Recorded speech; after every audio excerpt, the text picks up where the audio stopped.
Professor Dudu. Vamos dar continuidade no nosso curso de Java, né? E vamos continuar falando um pouquinho sobre variáveis. Aula passada a gente falou sobre variáveis, criamos algumas, testamos, eu acho que inteiro, se eu não me engano, testamos passar um valor de uma variável para outra variável, somamos variáveis, né? Porque nós já falamos sobre operadores. E hoje vamos falar sobre os tipos primitivos em Java.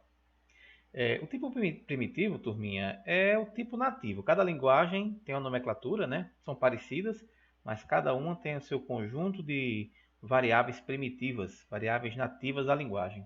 E Java não seria diferente, né? Então, em Java, eu separei aqui para vocês o seguinte, ó. Temos números, né? Variáveis para números que recebem números, dois tipos, inteiro e decimais. Para os inteiros, nós temos byte, short, int e long. O byte, 8 bits, é a capacidade de armazenamento dela, tá?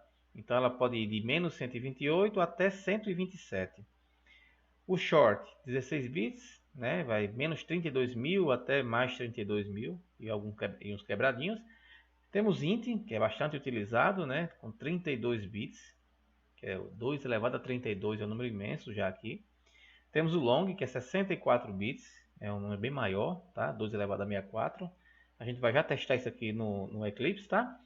E para os decimais, aqui lembrando, números inteiros, tá? Sem vírgula. E para os decimais, nós temos o float e o double. Float com 32 bits, que olha só, é imenso esse número, tá? É elevado a uma potência grande. E o double com 64 bits, bem maior do que o float, tá? E além dos números, né, nós temos ainda SHA, que é um caractere Unicode. Esse SHA é bem interessante, tá? Eu vou explicar um pouquinho melhor ainda quando formos para a prática, mas ele aceita ou um único caractere ou ele aceita um código da tabela Unicode, tá? Então, daqui a pouco eu vou fazer isso na prática e vou explicar melhor como funciona esse SHA. E temos ainda o valor verdade, que seria um boolean, um bit só e ele volta verdadeiro ou falso. Tá? E você pode até me perguntar, e como é que funciona esse 8 bits? Por que 8 bits? Eu coloquei um exemplo aqui embaixo, né?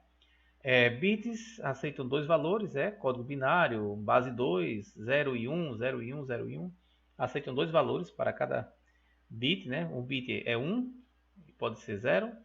Então, para chegar a 8 bits aqui, ó, 2 elevado 8 combinações a 8 dá 256, tá? 256 possíveis informações, né? Possíveis dados para colocar dentro dessa variável do tipo byte, 256. Como pega negativo e positivo, dividindo por 2 aqui, ele vai de menos 127 até 0 até chegar em 128. Tranquilo?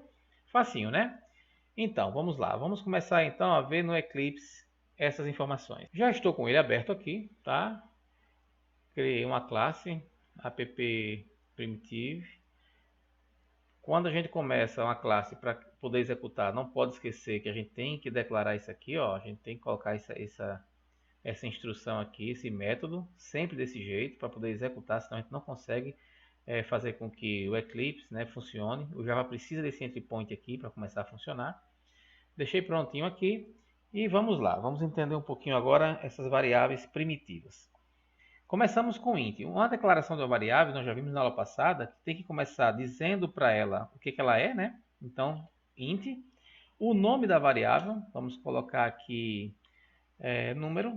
Lembra também uma coisa que eu falei na aula passada, que esse nome de variável é importante que seja algum nome que represente alguma coisa para você. Colocar, por exemplo, x. Até o próprio programador, quem estiver desenvolvendo, você que estiver fazendo o programa, depois de 5 ou 10 dias, você não vai nem lembrar que X é esse, né? Então é importante que o nome seja bem sugestivo, ok? Aqui, por efeito didático, eu vou colocar número, tá? Número int, número inteiro, vamos colocar assim, para a gente dizer que isso aqui é uma variável número inteiro, que vai receber 10. Então é dessa forma que eu vou declarando as variáveis. Nós falamos um pouquinho disso na aula passada. Mas deixa eu dar mais duas informações a vocês aqui. Uma variável, a gente diz que ela foi declarada e inicializada. Quando eu falo que uma variável foi declarada, eu estou dizendo isso. Ó. falei que ia declarar, quando eu declarei, aliás, eu falei que ia separar um espaço na memória do computador, na memória RAM lá, né? Vocês lembram disso? Dou um nome para ela, número inteiro, por exemplo, tá? E não ponho valor nenhum para ela. Então eu apenas declarei uma variável, fiz a declaração. Quando eu coloco um valor para ela, quando eu coloco um valor para essa variável, note que agora eu não preciso mais colocar o int antes, né? Quando eu coloco um valor para essa variável, agora sim, número 10, agora eu estou inicializando a variável. Lembre bem desses termos, tá? Aqui, essa variável aqui, estou declarando. E nessa linha de baixo aqui, eu estou inicializando.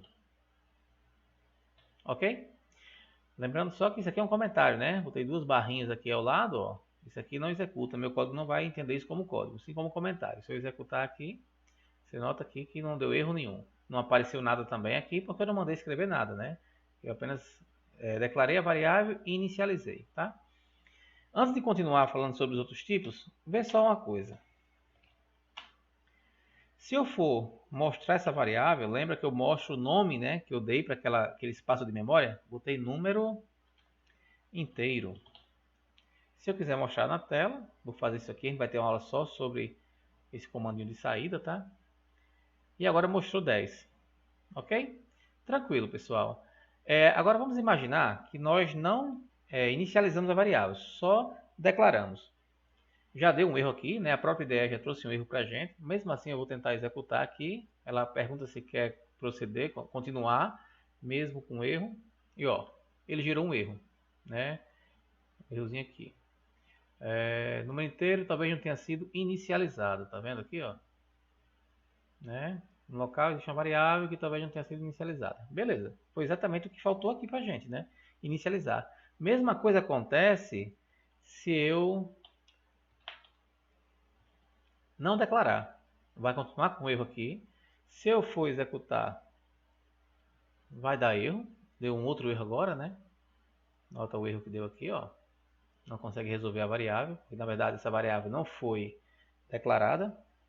Então é importante que, independente do tipo da variável, fique bem claro na cabeça de vocês que eu tenho que declarar e inicializar.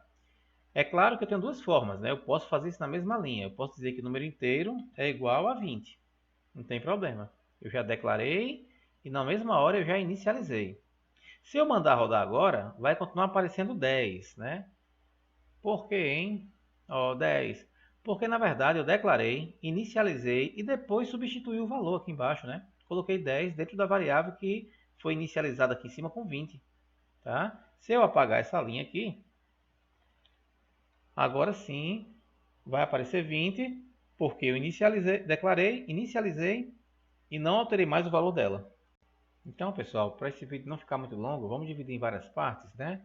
Daí a gente consegue ver tudo direitinho e não fica aquela coisa cansativa, tá? Então, terminando por aqui e volto já já no próximo vídeo para a gente concluir essa questão dos tipos primitivos em Java, tranquilo? Abraço, até a próxima aula.